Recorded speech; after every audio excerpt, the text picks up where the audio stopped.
National Mall, East Capitol Street, going out to RFK. So we're 500 acres, and what you're looking at is a model that was built by the Anacostia Waterfront Corporation showing our neighborhood at build-out. Our neighborhood is bounded by the southeast-southwest freeway to the north. We come to 15th Street Southeast, run the river underneath the 11th Street bridges in front of the historic Navy Yard, the Yards Development, Yards Park, the baseball stadium, South Capitol Street to Buzzard Point, and pick up this part of Southwest, and then run all the way up South Capitol back to here. And so you're looking at our neighborhood of build-out with 37 million square feet of development. That's what we're zoned and entitled for. It's quite an undertaking. We've got about 12.5 million square feet on the ground right now, and I think close to 1.8 million under construction as well. So a whole new wave of development is occurring. At build-out, we could have up to 17 million square feet of office, which we think would be 85,000 to 90,000, depending on compression and how they redesign office. We have 12.5 million square feet on the ground right now with 32,000 daytime employees. We think we could have somewhere between 10 and 12,000 residential units. We have roughly 3,400 on the ground right now and 4,200 residents, about 2,000 units under construction right now on 4 separate projects, which you'll see. We're zoned for up to 1,500 hotel rooms. We've got one Marriott Courtyard, 204 rooms. Vicini Poland's Hampton Inn Suites is under construction here. You'll see another Marriott we think is coming here, Homewood Suites right here. So we'll be a mini hospitality district as well. We're zoned for up to 900,000 square feet of retail, but we scratched our heads and went, probably not going to achieve that, so we did a retail absorption analysis with StreetSense. They suggested, based on our build-out, we could probably capture 600 to 650,000 square feet of retail. And it's now starting to come in a big wave. We have a 28,000 square foot Vita Health Club, Bang Salon, and Aura Spa open. Harris Teeter, 50,000 square feet, opens November 5th. You're going to see that project. Whole Foods is under construction right here, 35,000 square feet. You'll see that. We have over 20 restaurants open. Unleashed by Petco is coming. Banfield Pet Veterinarian. Evo Furniture Stores here, CVS, Congressional Cleaners, banks. So we're starting to layer in all of this neighborhood support retail. And one of the things that has really made our neighborhood, has distinguished us and set us apart from other new growth areas, is the parks and open spaces that have been planned and built for our neighborhood. World-class design at the 5.5 acre Yards Park, which has become our new regional waterfront destination. Canal Park right here, 3 acres, which you're going to go through as well with the ice skating rink under construction.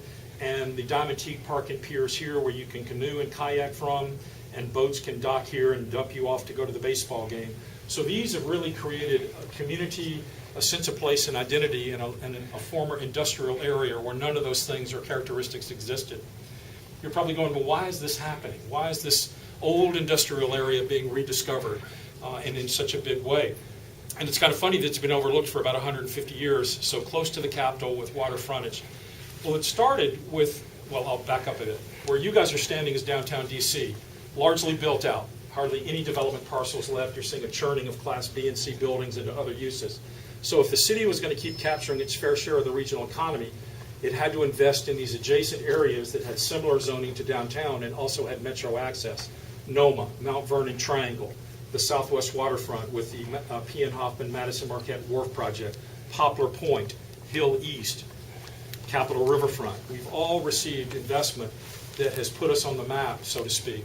But our resurgence started in 1995 with NAVC as part of the Base Realignment and Closure Act, bringing NAVC from Crystal City and almost 8,000 employees to the historic Navy campus.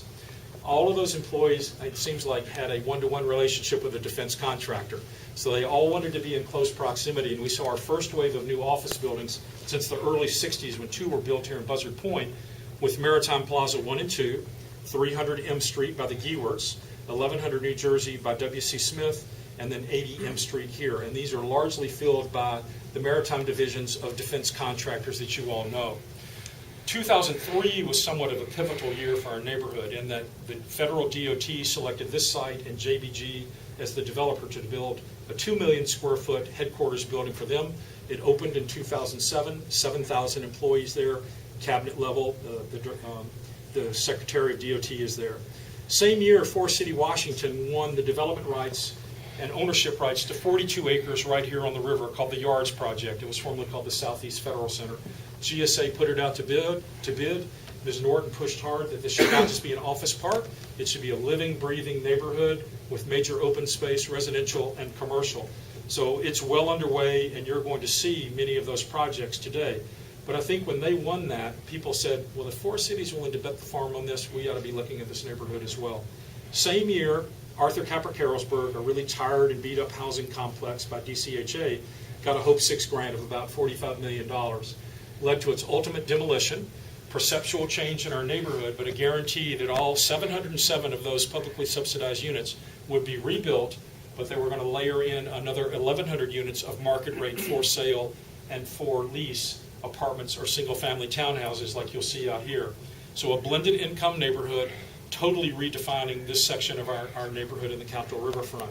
That same year in 2003, Mayor Anthony Williams put forth the Anacostia Waterfront Framework Plan, which was a guide to not only clean up the river over 30 years, but create development zones, rebuild infrastructure, rebuild bridges, create parks, and link them all by a 20-mile Riverwalk Trail. That was adopted as public policy by the council and has been a guiding principle and framework for all things happening along the Anacostia, from the tidal basin all the way up to Bladensburg Park, past the Arboretum, Kenilworth Aquatic Gardens, Kingman Island, an amazing string of destinations. I think that started people thinking that, well, this river really is an asset that we should engage and celebrate and embrace and clean up. And then finally, what we call the gasoline on the fire or the accelerant was the decision to bring the Nationals baseball stadium here in 2005. Construction started in 2006. It opened in 2008 at the height of the recession. And it was often criticized for not leveraging the collateral redevelopment that everybody expected, like Half Street and some other adjacent parcels. Well, it did open at the height of the recession. Lehman Brothers were involved in Half Street here. We all know that story. But now you're starting to see the second development wave occur in our neighborhood. And what surprised us is the depth of the urban residential market and how much the millennials want to be here, but also empty nesters like me, families with children, and you. I want to be here. Yeah. And if you come to one of our Friday night concerts where we're averaging around 2,200 people, 40% of the crowd is children. It's an amazing thing to see. And these parks have branded us as a family-friendly neighborhood, which 20 years ago, many of you would have said, Michael, you need to get off the crack pipe. You're visioning too much, or the peyote buttons. So we're about 35% built out on our way to 37 million square feet, 12.5 million square feet on the ground. You're going to see numerous active construction projects here of projects in the development pipeline. In the next 3 to 4 years, if everything that's underway finishes, which we think it will, and a couple of more projects start, we think we'll be 50% built out in all of our market segments. So that still means about another 18 million square feet to go. That's, to me, helps me realize the magnitude of this assignment. This is one of the largest riverfront redevelopment projects in the country. And it's not often you get to see this happen in your own backyard, if you will, but it's fun to see the nation's capital finally rediscover its riverfront assets, whether it's Georgetown, future Poplar Point, but Alexandria is a great example. But this really is a wonderful asset, and this becomes the next Rock Creek Park for this side of the city. So you guys need to go out and see it. You're going to be led by Renan Snowden on my team here. She's our planning analyst and also has a master's in planning. So she knows our lingo and our jargon and knows our neighborhood very well. So leaves and said, maybe it's time to switch land use programs. And so it's an active construction site. I'm going to let you take it away from here. Yeah, that pretty much is the quick summary. We acquired the property in 2004 and actually went through the full entitlement process for an office, had it drawn, permitted, ready to break ground. All we needed was a tenant. We didn't really want to move speculatively, so decided to regroup with multifamily coming along the way it was. So we had it rezoned for the alternate use. And we kept looking for an office tenant, but as we went through the process, we decided to go ahead and get it designed and permitted. So the original office actually would have cantilevered over the escalator there. The residential's a little different design, and we needed St. Matthew's Church that was down on the corner. So we got control of that in 2011, and then actually took it over and demoed it this summer. And then we actually had one last piece of property from Ramada that we we acquired just this year to kind of complete the assemblage. So did a little work in the summer, but really got started in earnest in September. So all the piles are now driven and we started the excavation. And what's interesting about this job is that it's a long, narrow site that's almost completely within the influence of WMATA, which means no tiebacks. And so it's going to just be a complete spider web of internal steel between rakers and cross bracing and so forth. So it's going to be, I joked earlier, we're practically going to be spooling the boat out of there. It's going to be a long process, but we hope to get started on the concrete probably April. So we'll be digging all winter. And then the first delivery would be probably July of 2016, and then 3 or 4 months after that for completion. 324 units, all kind of high-end residential. Somebody asked earlier the mix, and I don't have the precise numbers, but it's mostly 1-bedrooms and studios with a handful of 2-bedroom. There is going to be 11,000 square feet of retail that includes outdoor plaza space currently on the other side of that sea container. So that whole area will be outdoor plaza space. Like a lot of the stuff we're doing right now, a lot of rooftop amenities, rooftop pool. They tell me you can see the water when you get to the top,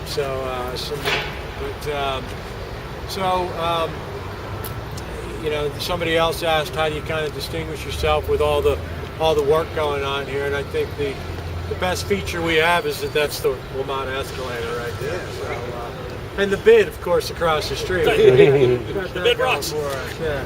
I'd say these guys have one corner of the 100% corner in our neighborhood as well.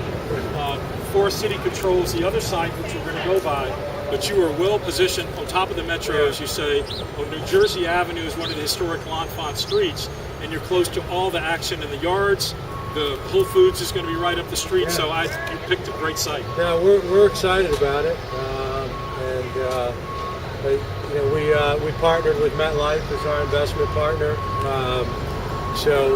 I know you got like 20 stops, so I figured I'd be brief and see if anybody had any They questions. shifted to market rate apartments, very high finishes for that time. Now everybody is in the same sort of competition. So we're going to walk up L Street to 1015 Hash Street, one of our office buildings. And you can look and see this is a vestige of our kind of industrial past here. Probably a former auto mechanic shop, now a cab stand.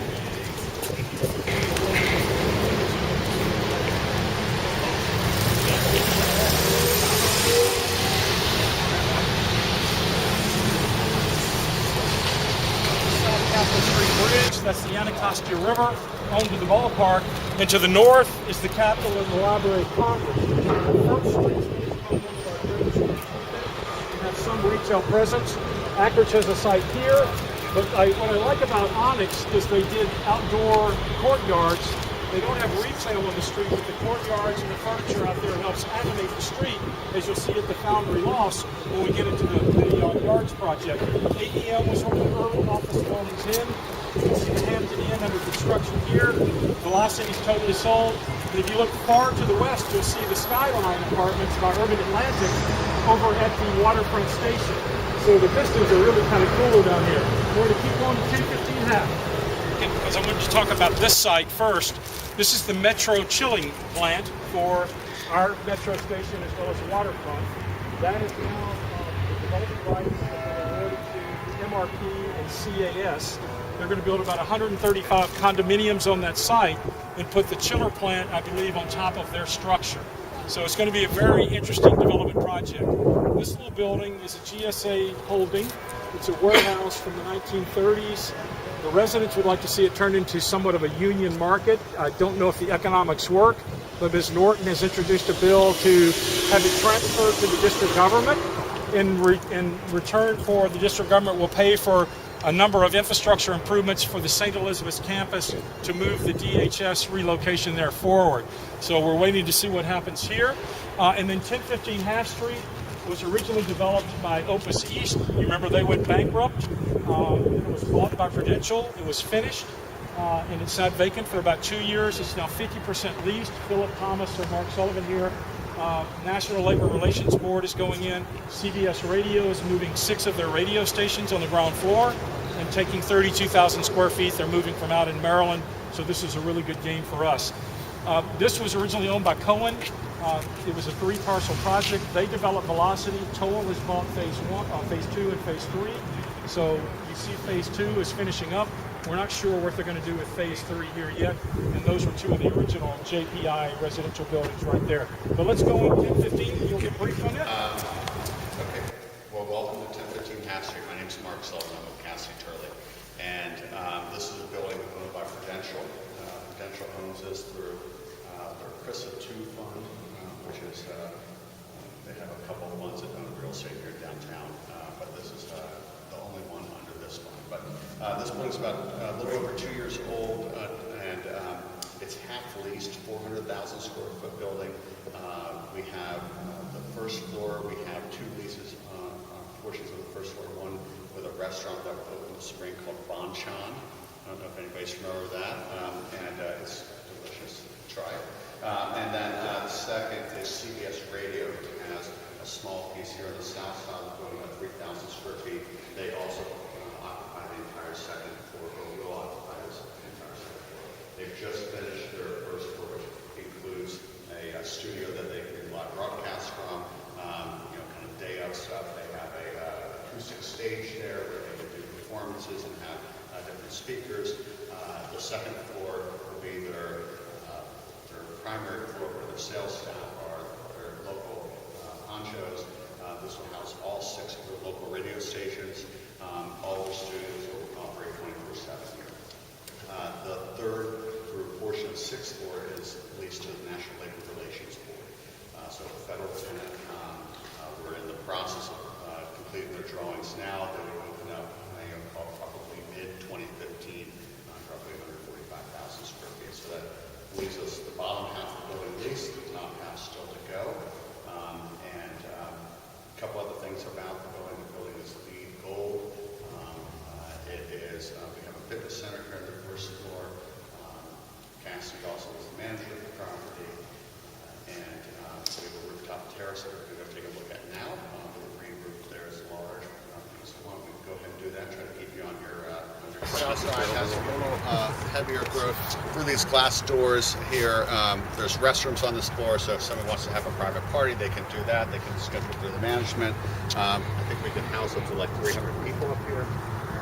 So why don't we go down here and you get some nice views of the neighborhood as a whole. Trouble? How are you, man? I'm good, man.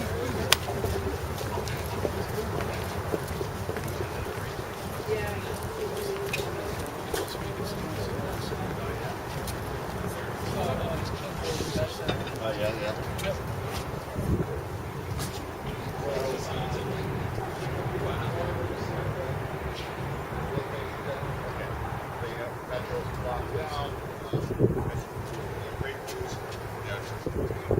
It's glimpses of Anacostia over the Potomac, Arlington skyline, obviously Alexandria there, in the distance you can watch the planes land and take off. Capitol here to the north.